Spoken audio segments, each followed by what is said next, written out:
How is it going? Long time no see, Normal People Fitness Club listeners. I am Steve, award-winning personal trainer, ready to try and demystify this mental world of health and fitness because, you'd think with social media that like more information would be a really good thing, but unfortunately it just clogs our brains up. Everybody's got different biases. The thing is with human beings is that there are so many things we can do and different things work for different people depending on your psychology, your physiology, your genetics, your predispositions, your time, your career, and all the many, many, many millions of variables that there are. So I'm going to try and help you demystify that. Cool. So what we're going to talk about today, a few things. I'm going to talk about perfectionism versus imperfect action, which I'm trying to get a lot of people that I train to focus on. Why we exercise, because dear listener, I don't know if you know this, but exercise is not that great for weight loss. And I feel like that's a massive misconception. Now, exercise is absolutely amazing and it has so many benefits, but let's say you kept your diet exactly the same and you just added exercise. I'll talk about it in a minute. Don't want to talk about it now. We're going to talk about vegan and vegetarian options for people because I've started training a lot of vegans, pesky vegans. I love you really, vegans. We're going to talk also about meal plans versus calorie counting because this is something I've changed my mind on a little bit. Well, not changed my mind. I've just opened my mind as we should when we get new information. So that's what I'm going to go through today. So it's a very, very practical episode. So usually I talk about like the whole philosophy of everything and how everything works, but I'm going to go into some tacticky things rather than just strategy. Right, let's get to it. Perfection. I feel like as humans, we really are perfectionists. Like a lot of people that I talk to, and like if you've stumbled upon this podcast or you want a little refresher, a lot of the people that I talk to, very busy careers, very busy social lives, and they don't necessarily want to be like Instagram fitness models or on the cover of Men's Health or shredded at Ocean Beach or anything like that. They just want to feel better in their skin, healthier, like look good in their clothes, feel confident, just feel healthy and fit. And when it comes to things like running around with kids or playing five-a-side with their mates, they don't want to think, oh my God, I can't do this, or my body's going to fail. Or I always think of my own mum, who sadly passed away a few years ago. Like she was afraid to be in pictures because she thought she looked fat. And now I don't have any pictures with her, which is absolutely terrible. And I hate to think that anyone feels down about their body. So that's why I do what I do. But in terms of the perfectionism thing, the amount of times I speak to many people a week who like are struggling with health, fitness, food, all of that stuff. The amount of times I hear, oh, I'm just going to get everything ready to start. Or I'm going to get fitter before I start the gym. It doesn't work like that.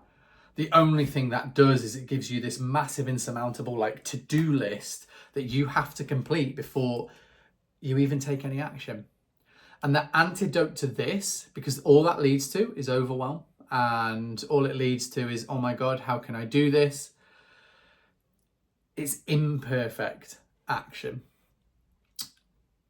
If you've like followed me on social media for the last few months, the last year, you'll hear me talking a lot about how motivation starts with action, and the more action you take over time, it's like a big snowball rolling down a hill. It just gathers and gathers and gathers. And I think like when I even think of myself when I was younger, or I think about like people I have not necessarily trained but always ask me for advice, so family, friends and things like that, will not train them because they're a nightmare. Because I don't know what it is when you do this job, or I don't know if you're listening, you have I don't know. I never used to listen to my mum when she tried to teach me how to drive. Even though she could drive and she was a better driver than me, she would tell me something and I'd be like, oh, Mum, you don't know what you're on about. I know more than you. People do that to me when it comes to health and fitness. And the amount of times like I'll say something to someone like, right, why don't you do this? Why don't you do X? in my experience, why happens? Doesn't matter that I've won awards and I've been doing this for years and all of that. They'll go, oh, I saw something on Instagram and they said what you said, so I'm going to do it now. It's like, oh, okay, cool, fine, do that. But in terms of taking imperfect action, the amount of times I hear and see people, they just, I don't know, it's like they have to have this master plan where every tiny little bit of everything has to be sorted before they'll even start. And I get it. As humans, there's this the change continuum cycle. It's like a model of thinking about how we get motivated and how change works. You have 4 stages. Yeah. Stage number 1, pre-contemplation.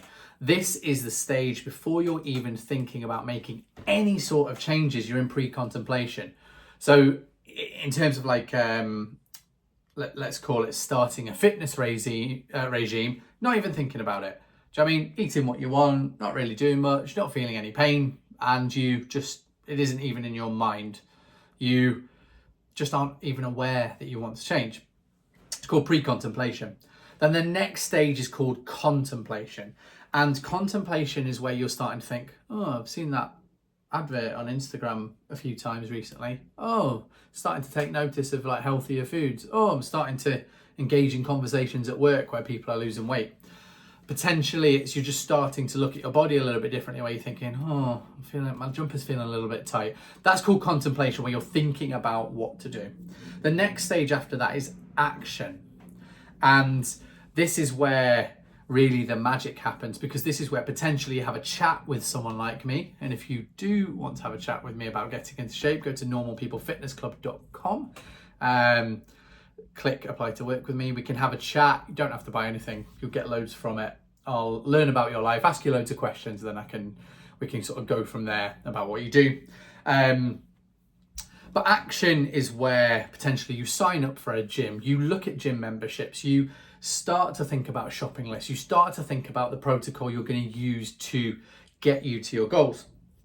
And then from there, there's 2 choices. So the 4th stage, you either have relapse, and relapse is where you go straight back to the beginning. You're in pre-contemplation. I actually have a lot of people who let's say they leave me, they want to save a bit of money from the coaching. Maybe they've got results and they think that they can do it themselves, which, listen, a lot of people can. I think a lot of people view what I do as like information here. Once I give you the perfect strategy, then you can go and do it on your own. But really, I think that the best thing about what I provide is the support and the accountability. So yes, you get your strategy, but listen, lives change and the strategy changes. And having someone in your corner saying, listen, you can do it. You're amazing. Or here's how to do next week. So that's support and accountability. But what will happen is some people will leave. Some people think, do you know what? I'd rather save that money, spend it on something else. Absolutely fine. But then relapse begins. And relapse isn't this thing where, if you think about, I don't know, drug addiction or alcohol, I'm lucky enough never to have like struggled with any of those things. But relapse is where I think we think of it as like a heroin addict goes and sort of has a hit of heroin and then that's all back to the start. No, in terms of health and fitness, it happens very, very insidiously, where potentially you were training 3 or 4 times a week before, you were doing it really intensely, you were following a plan, you were, I don't know, on a diet protocol, a nutrition protocol where you measured everything. And then what relapse is you think you've done it, you go back to the start, but you gradually start to have less intensity in workouts. Maybe you're skipping exercises. Maybe you get up in the morning and you're like, oh, do you know what? I don't fancy it today. You stay in bed.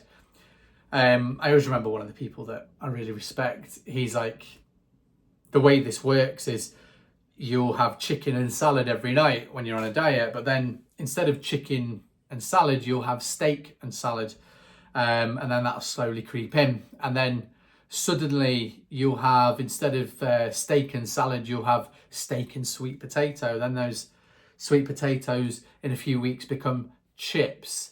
And then, do you know what? You just fancy a bit of a bun with your steak, and why not turn it into a burger? And then you've gone from grilled chicken and salad to burger and chips. And it happens very, very insidiously.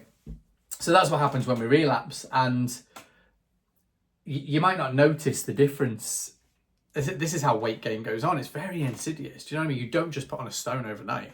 People expect to lose a stone overnight. We'll talk about patience another time.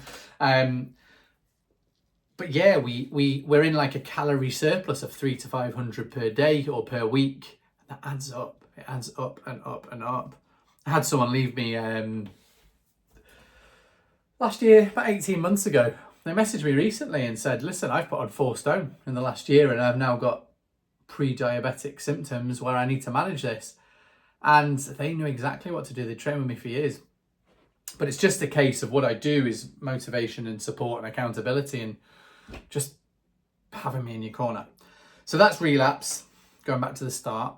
The other sort of change cycle continuum outcome is actually habit, where you've made all these things a habit. And that's really what we want to get to, where at the start, you might have to think a lot about what we're doing, where you're at right now, where you want to get to, and we're sort of instilling habits constantly. But after a while, they become second nature.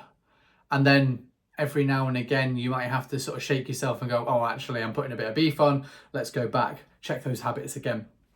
So pre-contemplation, contemplation, action, and either habit or relapse. And this action phase is one of the most important, because action does not need to be big. It could be tiny little bits. Making a conscious effort to park away from the shops. It's maybe tracking your food. Now, a lot of people think, oh, when they track their food, they've got to be in this mega calorie deficit. No, just by thinking about what you're eating before you eat it, it's massively, massively powerful. Just taking that breath and going, why am I having this food? Why do I do that? You'll be bored of me saying this, but like one of the habits a lot of British people have got, potentially American people as well, potentially all people. Why am I generalizing? Who knows? But one of the habits that a lot of people have got is they get a sweet craving after they've eaten. And I personally believe this is from World War II, where in Britain at least we had ration books and we didn't have much food. So what parents would do, wartime parents would do, is they would say, listen, if you eat all your food, we're going to give you a pudding. And that made sure that kids ate properly and didn't become malnourished when there wasn't like food as plentifully available as it is now. And then those kids then became parents themselves. And during the 60s, 70s and 80s, they would say, listen, if you eat your dinner, I'll give you dessert. And then our parents did it. And then we are doing it as parents. And then what happens is you've had 10 to 20,000 meals in your life where you have rewarded yourself with a sweet craving after you've eaten. Guess what your body does? It just goes, hey, this is a habit. We're going to reward you with a sweet craving. So then when we look at our habits, we're looking at things like, oh, why am I craving that? Why do I have a chocolate bar after every meal? Why do I have 3 biscuits with a cup of tea? It's because every cup of tea you've had in the last couple of years, you've had 3 biscuits with it. Might have started out as 1 biscuit, but then we slowly, gradually, insidiously increase those things. And guess what? They bring no joy or pleasure to your life. You just do them because you've always do them. And this is where taking action, tracking food and putting some thought in before you eat is really, really powerful. Not necessarily because of the actual tracking. It's that space, that, oh, why am I doing this? And that reflection. When you work with someone like me, I'm constantly asking questions like that. Oh, why did you do that? No judgment from me. I'll never judge you. I do crazy things on a diet. And yeah, it will never be the worst I've seen. Trust me about that.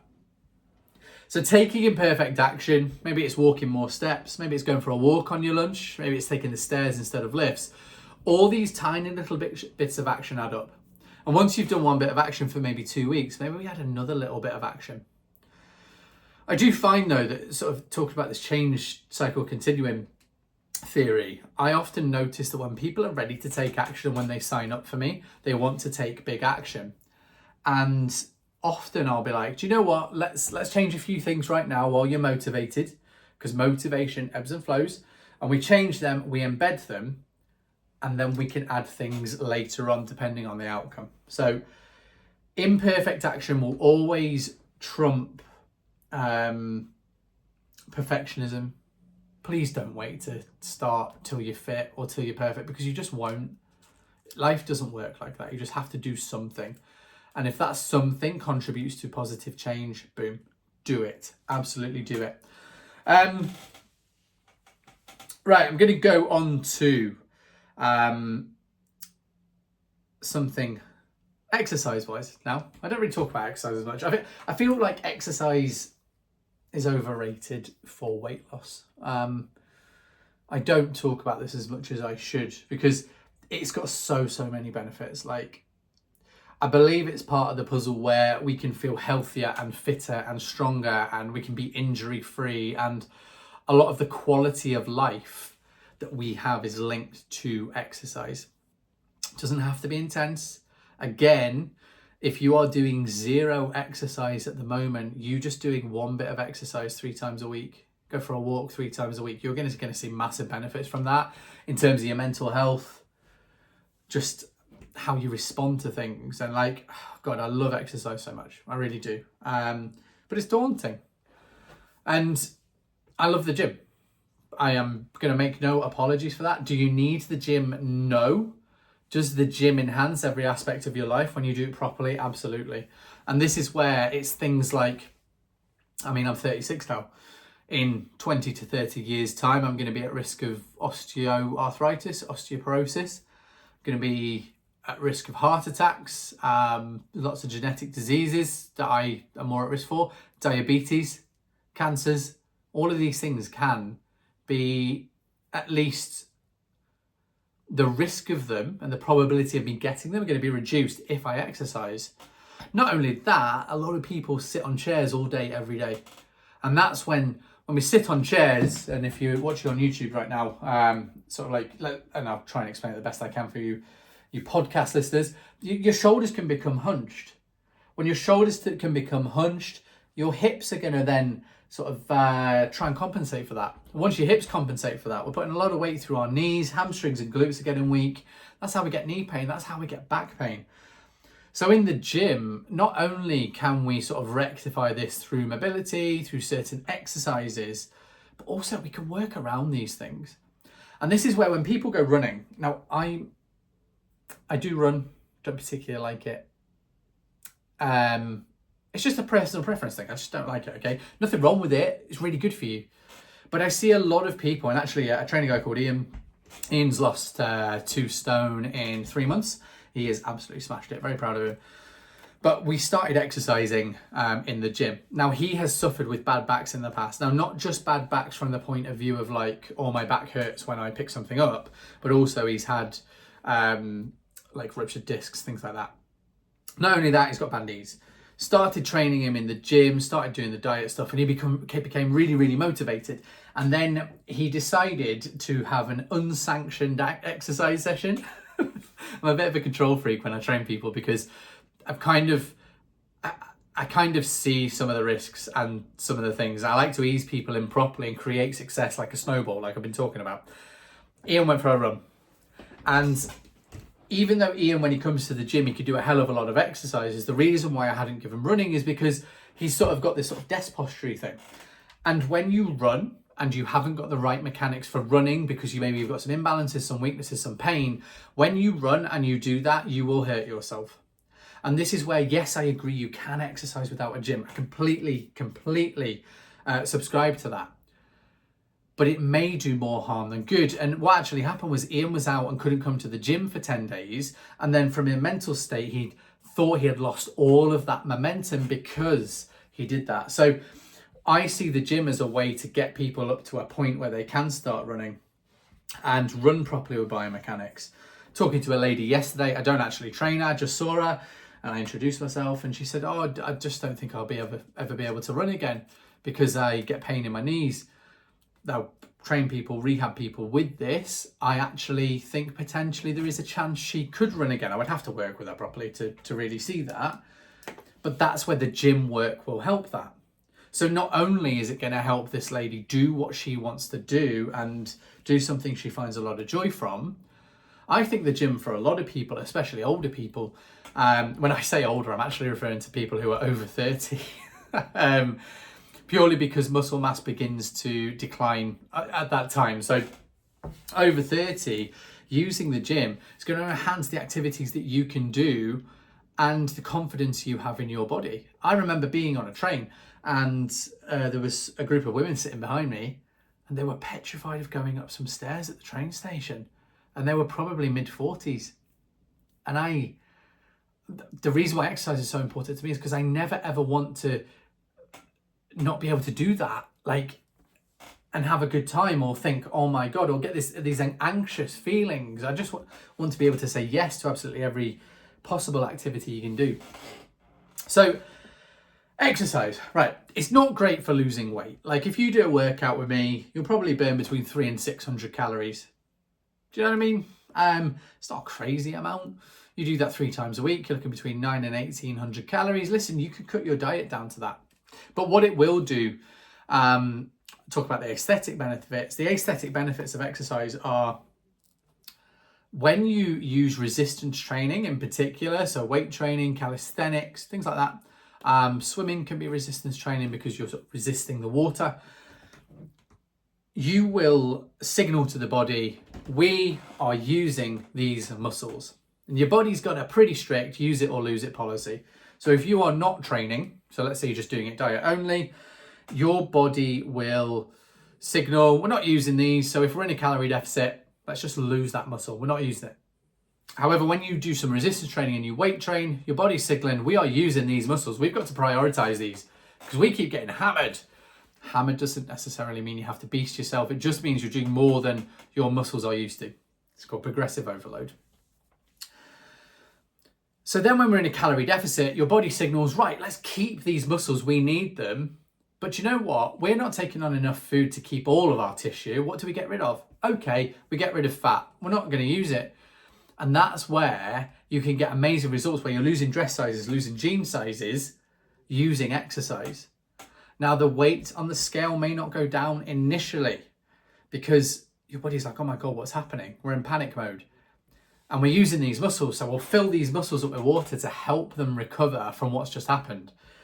This is where some people don't see weight loss for the first few weeks. You will if you train with me, but because of that happening. Now, not only that, like weight loss, exercise prepares you for life. The gym prepares you for life so much and so well. Like, being able to deadlift is like lifting suitcases. Being able to overhead press is like lifting your kids up to do something or putting your shopping away. It just gives you this resilient, injury-free, pain-free body. And no matter how much pain you're in at the moment, providing there's not trauma, so that's a really is a one-on-one conversation, but a lot of people have aches and pains, not because of getting older. I hate it when people limit themselves saying they're getting older. It's just a thing in your head. Do not make excuses for getting older. Exercise, mobilize yourself, train your body so that that's not really a thing. I think a lot of people in society today just think, oh, I'm just getting older. Nah, you're not. Yes, there's some sort of other considerations we need to take when you are over 30, but like, no, you can do everything you could do when you were younger. You just have to use it rather than lose it. But the gym is excellent for, I don't know, getting you pain free. A lot of people who come to me when they're in pain, with about between month 1 and month 3, that pain has gone. People I train online, as soon as they start moving in a very considered and intelligent way, where they have use of my app and they're doing the exercises, between month 1 and month 3, they become pain free. And sometimes, listen, that pain might reoccur. I have people who hurt their backs like cleaning and overreaching for things. But then we know how to remedy that. And shout out to Naveen. Naveen once hurt his back. He thought he needed surgery. I just sent him like a stretching and mobility workout on the app and it was fixed like that. And that's the difference between doing it yourself and having a coach. I know how to help these things and then over time make your body that resilient that you'll not feel pain, you'll be able to walk upstairs, you'll be able to do any activities that you want to do without sort of getting anxious that, oh my God, I don't know if I can do this. And that is such freedom and so motivating and so empowering, but it's a choice. And I think that's where exercise is just the best. Yeah, the best. In terms of calories and weight loss, not going to do too much for you in the short term. Over time, it just empowers you to do so much. I love it. Absolutely love it. Right. All you veggies and vegans out there. Now, full disclosure, I've been vegetarian since I was 5 years old. And I decided one day, it was actually, I got scared with a mad cow disease, BSE it was called. And I was like, watching the news, what 5-year-old watches the news, what a freak. And I decided to stop eating meat. And then my parents did the one thing that you don't do to me, and they say, you'll never keep this up. Mum and dad. And so I'm still a veggie at 36 years old. I like to think that the world has bent to my will because there's so much vegetarian and vegan options. But when I was starting to get into the gym, when I was 16, 17, everybody told me you cannot be vegetarian and put muscle on. So a lot of what I had to do was try things myself to try and find a way to get enough protein in to put muscle on while I was vegetarian. It was really, really hard because there just wasn't that many options. So a few bits of advice. Now, even if you're not vegetarian or vegan, a lot of the principles that I'm going to talk about will apply to you, because the amount of times I get asked, oh, what do I eat to get my protein up? A lot of these principles, apply them, because even if you're not vegetarian or vegan, they're going to help. So, okay, protein. The reason why it's really important is because your body, let's say you're doing a bit of weight training, you're doing exercise, we need protein to repair your muscles. Now, let's say I'm doing some bicep curls, I'm tearing the tissue in my bicep, I want it to repair. Your body's like, right, we're using this bicep, we need to grow it back, because what happens if we need to use it again? Your body then takes the protein that you have through your diet and then it breaks it down, sends nutrients to the bicep and repairs it. But if you're in a calorie deficit, because you've trained the muscle, because you're repairing the muscle through protein, that's when your body's like, right, let's lose fat as well, because we've not got enough energy coming in to sustain all this tissue. So we're going to lose fat. But I understand that for a lot of people, like I think most food diaries that I see before I start coaching people, people are eating 80 to 90% carbohydrates and fat. And that's a wildly unbalanced diet. That's so like, it's mental. Because when I give people a protein target of like 20 to 30%, like of all the calories you eat, I want you to eat 20 to 30% of protein. That is just making it a little bit more balanced. But people are like, oh my God, this high protein thing, my kidneys are going to fail. Oh my God, I don't want to become a bodybuilder. No, you won't. I'm just redressing a balance and making your diet healthier without essentially saying your diet's really unhealthy and trying to make you feel like shit. So I give people protein targets. Okay, first place to start is track your food. What are you currently eating that has protein in? You have to do some work. I could tell you what I eat. I'll tell you what I eat. I had some Marks and Spencer's overnight oats this morning. I had a protein shake. I had some eggs for my lunch in an omelette. Bit of cheese. That's dairy, high in calories. Unless you are a 100-kilo stud like I am, yeah, you're going to have to watch calories and cheese. And then I'll have like a corn veggie product, but it's boring. Skyr yogurt with protein shake mixed in. It's boring. You might not want to eat that. So the best thing to do is what is currently in your diet, what's higher in protein, and then have a look to see, can I have more of that per day? Potentially it's a double portion of that for your dinner or taking carbohydrates and fats down. Potentially it's eating it more frequently as a snack. Recipe books are a good bet, and sort of along with recipe books, looking at Instagram, social media. I reckon if you were to type into Instagram or TikTok or whatever you young'uns use these days, vegetarian recipes, high protein vegetarian recipes, you are going to find so many. And it's a case of doing the work and then trying those things out. Potentially you, on a Friday, Saturday, Sunday, whatever day, pick a day, you go, I'm going to try one new recipe and see if I like it. And that, let's say it's 50 grams of protein in that one recipe that you can have for your dinner for 600 calories. There's plenty of them out there. Amazing. The other thing you could do, have a look around supermarkets. There are a lot of high protein ready meals. Now, ready meals used to get a really bad rap, especially in the 90s. Trans fats, there's horse in my lasagna, all of that stuff. Now they are incredible. And a lot of retailers have, I don't know, stumbled onto the fact that people want very convenient options that will help them to their goals that aren't just macaroni and cheese. Love macaroni and cheese, but there are more optimal meals out there. So have a look around supermarkets, try things out. Yep. I can tell you what I eat, you probably won't eat it. It's boring. And then you have things like supplements. So after you've done all of those things, that's when potentially you add supplements. So I like whey protein. If you're a vegan, you've got soy protein, pea protein. There's loads of different types out. A guy I went to uni with, he started a brand called Awesome Supplement. Shout out to Ben Kumba. I like the Free Soul protein. I think it's really nice tasting, especially with things like oat milk if you're a vegan. But yeah, it's just trial and error and tracking. So once you track it, how many protein did you get that day? Can we then try and get maybe 5 more grams tomorrow and increase gradually? I wish I could say to you, just eat this. That's what's going to work for you. But you might not like it. And if you don't like it, you're not going to do it. And if you don't do it, what's the point? So that's the sort of the work you kind of need to do on your own. But hopefully there's ideas there that's going to help you. As well, with this podcast, because I'm speaking to multiple individuals at a time, if you want a little bit more advice, book in a call. Let's have a call.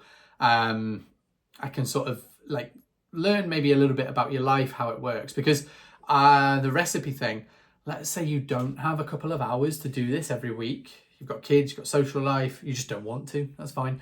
Then we've got to figure out solutions. And I am really good at finding solutions for individuals. So yeah. Last thing I want to talk about, meal plans versus calorie counting. Because this is something I have changed my mind on a little bit recently. I am a big believer that there's no right or wrong and different things work with different people. I've always loved data, always loved it, because I think that as human beings, we can get clouded in emotion, and because we feel something, we think we're right. And I have always been conscious that I want to know if I am right rather than just feeling right. maybe that tells you a lot about me, but tracking calories and weighing things out will give you black and white data. Here is what you are eating. Here are the macronutrients involved with that. And here is how it benefits you. Then what I do is I take that data and then either we change the plan or, yeah. So you work with me, I'll create a strategy. We'll take data around the strategy. Is it working? If it's not, we change the strategy. If it is, cool, great. This is where calorie counting is really good, because a lot of people, when we talk about food, they have no idea about what their diets are like. They really don't. They've got no idea. And I don't say that to anyone, like, you've got no idea. How dare you? No, I don't say that. But what I will do is ask them to go track, weigh things out, and then let's test their assumptions about their diet. So some people will say to me, oh yeah, I had a chocolate bar on Friday and that's where I'm going wrong. Well, a chocolate bar has less calories than an avocado, so I don't think it is. Potentially it's a lot of habitual eating you're doing that you're not really taking into account because you've done it for so long. If you were listening to the earlier bit of this podcast, think about that sweet craving after a dinner. I actually, there's a garage near my house, and on a Friday, I will treat myself to a latte. What I want to do is go in, takes a couple of minutes to work this latte, and the amount of people who, when they get petrol, they then get a big bag of sweets, or they go straight and get like a big fizzy drink without thinking. This is the thing. There's no choice in this. They just go, grab it and go. That would tell me that's a habit. And then let's say you've got a bottle of, I live in Scotland, so a bottle of Iron Brew, and then a bag of sweeties. Let's see, it's a fruit gums. So let's say you have those things. You're looking at maybe an extra 400 or 500 calories in your day that you've not even thought about. And I wonder, talk a lot about choosing your evil. I wonder if that's what people would choose. If that is what people would choose to have as a treat. For me, it's maybe a pint of alcoholic beverage with my girlfriend over a nice meal. Maybe a pizza. I love pizza. So I would rather have pizza and a beer than I would have, I don't know, whatever habitual treats that I could probably have. I bought a loaf of bread the other day. I never buy bread. Do you know why? Because I absolutely smash it when it's there. And I don't really want it. I just brought it because I was like, I fancied a sandwich. And then I started having like toast and butter like twice a day because I was bored. Not because I was hungry, because I was bored. And that's the sort of thing where it's kind of a wake-up call to me where like, don't buy bread because I will habitually eat it and I don't want those calories. I'd rather save them for something that I want. So that's where calories and tracking is really good, because it will tell you where you're going wrong now and it will give you a clear and accurate picture of your lifestyle. I'm going to caveat this. Listen, everybody tracks wrong. Nutritional labels have 20% error rate. They're allowed that. So let's say there is a pack of something and it says it's 500 calories. It could be 400, it could be 600. Like, we don't know. We don't know. That's scary, isn't it? As human beings, we make errors as well. There's been studies done. Even though some people were financially incentivized in one of these studies, they still tracked wrong because we're humans and we take our eye off things and we just, yeah. Then you've got MyFitnessPal. That's the app that I choose to use because it links with my training app and I can get lots of lovely information on there. MyFitnessPal, everything on there is inputted by a human being. Whether it has a blue tick or not, and it's the official like thing, it's still like could have a lot of human error because we as humans, we make mistakes. So the reason why I like calories and tracking and macros and all of that is because it gives us a clear and accurate picture of the data. But I understand that some people like can't do it. Now, in the past, I've been a bit against meal plans and sort of dictating what people eat. But recently I got a coach just to try something different, just to see what the other side do. And I got a meal plan and I turned my head off and my biases off and I went, I'm just going to do this. And one of the things that a meal plan gives you is you don't need to think about it. There's not much work to be done in terms of the actual thinking. A lot of people that I train now have like these hybrid meal plans where they don't need to think about breakfast, lunch, dinner, snacks. If they want to, they're going to get the results. Yes, it's boring. Yes, you eat the same foods every day. Yes, you're not really learning about kind of your habits and things like that, but there is a place for them. And I've started giving meal plans out. But again, like I was saying with the sort of veggie and vegan options, it can be really hard for me to know what you like and give it. And the amount of people who fill in forms with me and say, I'm a picky eater, I don't like to try new foods. It's like, well, we're about to limit your diet even more. So that's something where there's pros and cons to both. If you worked with me, we would probably do a mix. Depends on what you want. Depends on what your life's like as well. If you take Justine's lost 4 stone in the last couple of years. We've used a meal plan when her life is absolutely crazy and she's got no capacity to think. And then we don't use them at other times when maybe she has more time to do the work or she wants a bit more flexibility. So yeah. If you want a one-to-one strategy call with me for absolute free, go to normalpeoplefitnessclub.com. You can click to apply to work with me, fill in a form, and then off we go. But that will be it for now. Any questions for the podcast as well, send me a message on Instagram, Normal People Fitness Club. But been a pleasure. I'm going to be doing these a hell of a lot more often now. I have the time, capacity and space in this horribly frantic brain of mine. But until then, see you later. Stay fit. Have a good one. Bye-bye.